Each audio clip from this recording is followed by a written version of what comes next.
In the past couple of weeks, I've spent some time talking about rest. And usually, when we think about rest, we think about sleep. And today, I want to talk a little bit more about sleep, but I'm going to wait until the end of the video because I also want to spend some time talking about other ways that we can give rest to our bodies that are not sleep.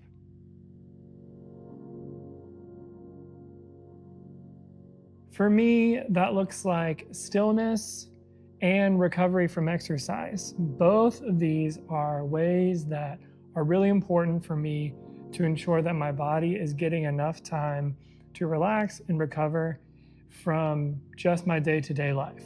So I'm going to start with stillness. When it comes to stillness, I like to think about stillness usually as a pretty strong accompaniment for silence. I always start my day with some kind of silence, which I talked about in my last video, but I accompany that with some kind of stillness as well, mostly because I just don't want to get my day started off at a rapid pace or chaotically. Choosing to sit here in this chair by the window usually is kind of how I like to do that. Other ways include, and this may seem paradoxical if you watched my last video, but sometimes when I get somewhere early, in the middle of the day especially, I like to just sit in my car for a while. Again, usually in silence. Sometimes I'll put on some really calming or relaxing music and I'll just tilt the chair all the way back and just lay there. Sometimes with my eyes closed, and just to give my body an opportunity to slow down. I'm a big believer that what we do with our bodies makes a big difference in terms of how our heart and our mind respond. And so, especially on a really busy day, I try to give myself permission to just allow some calm to come to me. And usually I find that calm comes to me a lot more easily if I would just take a few moments and stop my body. Some other things that have helped me with this are there's a mindfulness app on my watch, which I find to be really helpful sometimes. It helps me to ensure that I'm taking really deep breaths.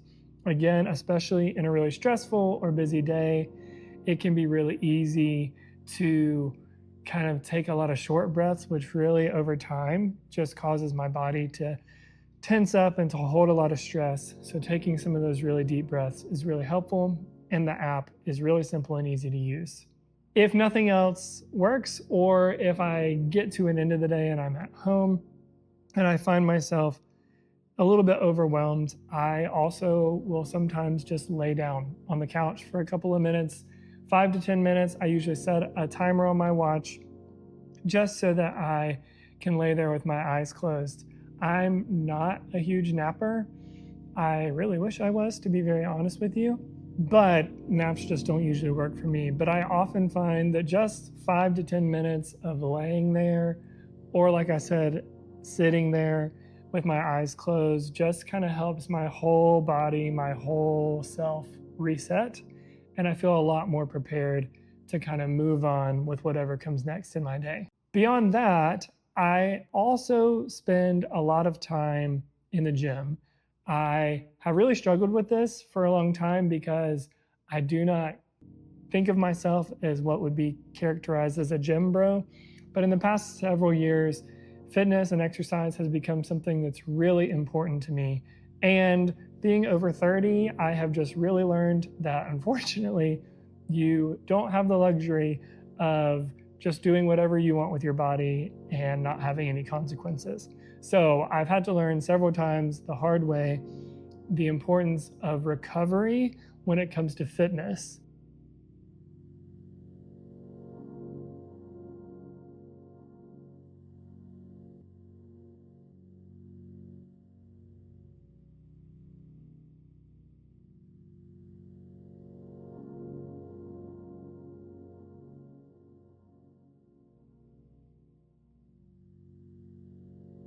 So when I was in my 20s, I had several friends who were a couple years ahead of me, past their 30s. And one thing that they routinely told me is that, Graham, when you turn 30, you're going to really need to make sure you stretch. Cut to a couple years later, and I have found that to be very true. So every week, usually on Sundays on my Sabbath days, I do one yoga session. I really personally love the Apple Fitness Plus yoga classes. My favorite teacher is Jessica Sky. Hey Jessica, if you ever watch this video. They just make yoga really easy for me. I know that there is a lot more to yoga than just stretching, but for me, it's a really good way to just make sure that I loosen all my joints out, stretch all my muscles, etc. I do a lot of running nowadays, and I've been lifting weights pretty consistently for several years, and I do just find that if I don't stretch at least once a week for an extended period of time, it really catches up to me. So that's one way that I care for my physical body when it comes to exercise. To show you the other piece, I'm probably gonna need to take you to the gym. Let's go.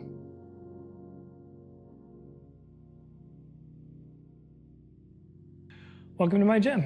When it comes to working out, I've been lifting weights for about 10 years and really intensely for the past couple of years. Like I said, I'm really not a gym bro, and I've really struggled with my commitment to fitness just because I really don't want those stereotypes. But I've just found that fitness for me is something that is really helpful. It's also really good for my mental and emotional health too. And it's just a way that I like to choose to take care of my body. I like the way that it forces me to constantly work to grow and improve over time. This summer, I consulted with a personal trainer. He told me that one thing that he does that he has found to be really helpful is what he calls a deload week. A deload week is when you take whatever normal amount of weight you would do and you decrease that by 50%. So let's say that over the course of a week, I do 20 sets total of all of the weightlifting that I do. That means on a deload week that I only do 10. And with whatever time I have left over, I just go on a long walk or do a really easy row machine or something like that. And the purpose of a deload week is just to give me and my body, and especially as I get older, my joints, an opportunity to just recover and recoup from all the time under stress that I put it in here in the gym. So that is yet another way that I give my body some rest on a regular basis. I'm gonna do some lifting now.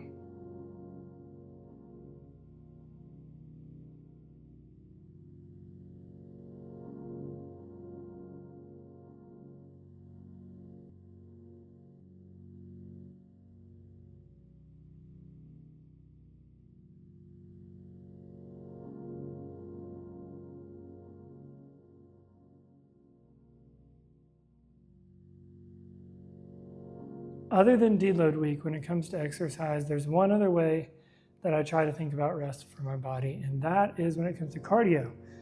I am not much of a runner, and recently I've been trying to get my cardio fitness up, and in the past, part of the reason that my cardio fitness is not great is because I've just gone as fast as possible pretty much every time I run. And recently, I've been trying a different approach. So twice a week, I kind of go in the middle to more pushing myself in terms of speed.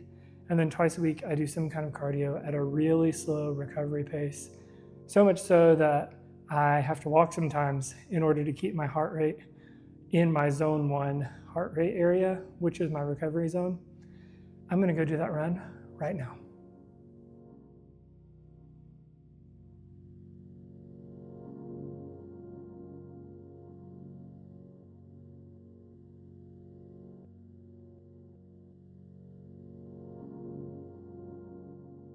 All right, so finished that run, and I clocked in at about 13 minutes and 25 seconds per mile, which is so slow. And yet I still had to walk 8 times. So I'm still working on the whole going slow thing, but that is the last thing I do in terms of fitness to work some kind of rest and recovery in. The last thing I wanted to talk about for this video about rest for my body is I wanted to dig in a little bit deeper to sleep. In one of my earlier videos, I talked about a book that I read a couple years ago by Matthew Walker called Why We Sleep. And that book really changed my perspective on just the value of sleep. It's kind of hard for me to tell myself that I don't really need so much sleep, or I don't really need as much sleep as they recommend. And so I thought that in this video today, I would share just a few takeaways that have made it hard for me to discount sleep anymore. But first, I'm going to go back inside and get changed, and then we'll pick it up from here.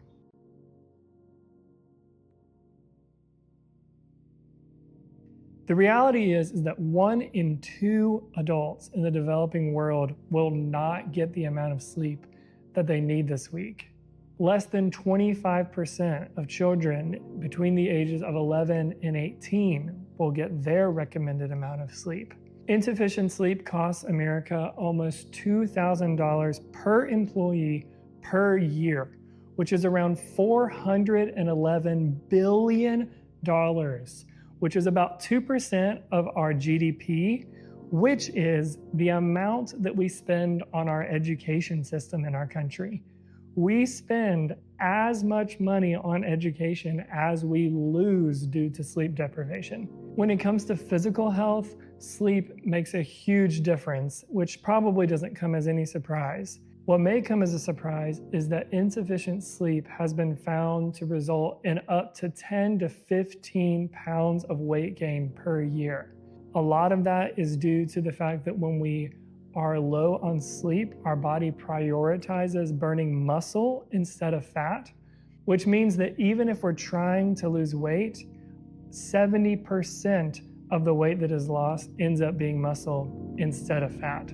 It also is complicated by the fact that research has shown that our cravings increase by 30 to 45% when we're lacking sleep. I know I personally have experienced that. Additionally, we get more sick when we're sleep deprived. There's a 45% greater risk of fatal and non-fatal coronary heart diseases from those who are lacking in sleep. And on the other end of the spectrum, medically speaking, you are 2 times more likely to just get a cold when you're lacking in sleep too. But it doesn't just stop with our physical health. Even reproductive health is affected by the amount of sleep that we get. In men who were sleep deprived, the research has found that their sperm count was 29% lower than those who were getting enough sleep. And for women, there is an increased likelihood of miscarriages in the first trimester for those who are lacking in sleep. And the importance of sleep even affects the way that we think and the way that we learn. One study found that participants who got enough sleep experienced a 20% learning advantage over those who did not sleep enough. Another study found that there's a 40% memory enhancement factor that plays in when we get enough sleep.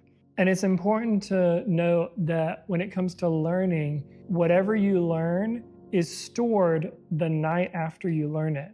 So if we don't get enough sleep the night after learning, whatever it is that we've learned, our brain does away with that material, and it makes it much harder for our memory to remember these lessons learned.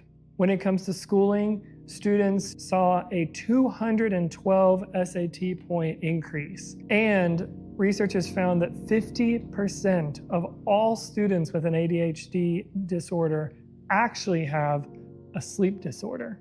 And finally, and this one is the one that I find the wildest, one study found that sleep deprivation causes an increase of 60% when it comes to emotional reactivity. Think of all of those times that you just haven't gotten enough sleep and you've gotten really upset with a friend or said something that you wish that you hadn't later.